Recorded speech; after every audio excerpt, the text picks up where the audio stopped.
حضرت ابو سعید رضی اللہ تعالی عنہ سے روایت ہے کہ سرور کائنات صلی اللہ علیہ وسلم نے فرمایا، لوگو لذتوں کو ختم کرنے والی موت کو یاد کیا کرو۔ قبر ہر دن اپنے مردوں سے خطاب کرتے ہوئے اعلان کرتی ہے، میں غربت اور تنہائی کا گھر ہوں، مٹی اور کیڑوں کا گھر ہوں۔ جب مومن کو دفن کیا جاتا ہے تو قبر اس کو مرحبا کہتے ہوئے خوشخبری سناتی ہے کہ میری پشت پر چلنے والوں میں تو بڑا محبوب تھا، آج میں تیری ہو گئی اور تو میری طرف آ گیا، تو اب میرے احسان کو دیکھ لے گا۔ یہ کہہ کر قبر تحت نگاہ کشادہ ہو جاتی ہے اور جنت کا دروازہ اس کے لیے کھول دیا جاتا ہے، جہاں سے اس کو جنت کی تازہ ہوا آتی ہے۔ حضرت ابو ہریرہ رضی اللہ تعالی عنہ کا بیان ہے کہ رسول اللہ صلی اللہ علیہ وسلم ایک جنازے میں شریک ہوئے، میں بھی آپ صلی اللہ علیہ وسلم کے ہمراہ تھا۔ آپ ایک قبر کے پاس بیٹھ گئے اور فرمایا،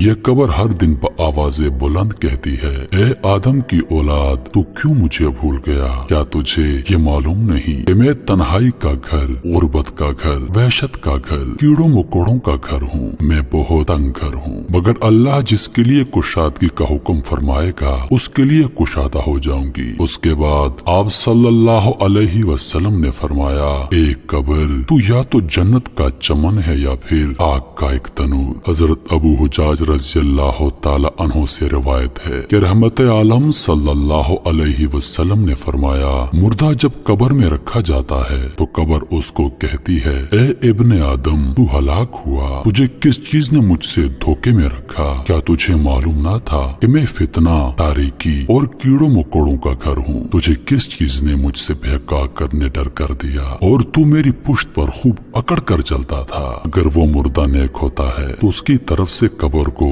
جواب دینے والے جواب دیتے ہیں، ایک قبر تو دیکھ تو صحیح اس کے اعمال کیسے ہیں؟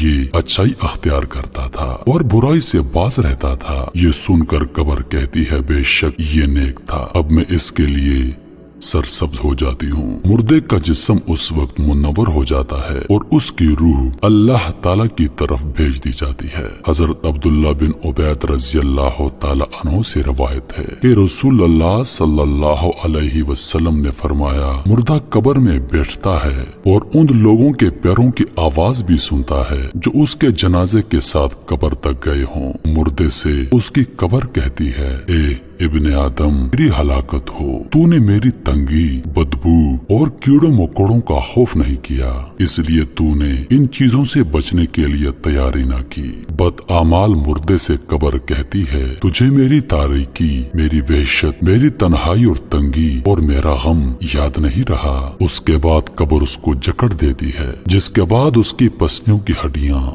ایک دوسرے میں پیوست ہو جاتی ہیں، جبکہ نیک بندے کے لیے قبر کشادہ کر دی جاتی ہے اور اس کے دائیں طرف ایک کھڑکی کھول دی جاتی ہے جہاں سے اس کو جنت کی ہوا آتی ہے۔ اللہ پاک ہم سب کو قبر کے عذاب سے بچائے اور ہم کو نیک اعمال کرنے کی توفیق عطا فرمائے، آمین یا رب العالمین۔ محترم عزیز دوستو، مزید ایسی ویڈیوز دیکھنے کے لیے ہمارے چینل کو سبسکرائب کریں اور ساتھ میں موجود گھنٹی کے بٹن کو ضرور دبائیں تاکہ ہماری ہر نئی آنے والی ویڈیو سب سے پہلے آپ تک پہنچے۔ مجھے دیجیے اجازت، زندگی رہی تو اگلی بار ایک اور ویڈیو لے کر آپ کی خدمت میں حاضر ہوں گا۔ تب تک کے لیے خدا حافظ۔ اللہ پاک آپ سب کا حافظ و نگہبان۔ ہنستے رہیے اور ہمیشہ مسکراتے رہیے۔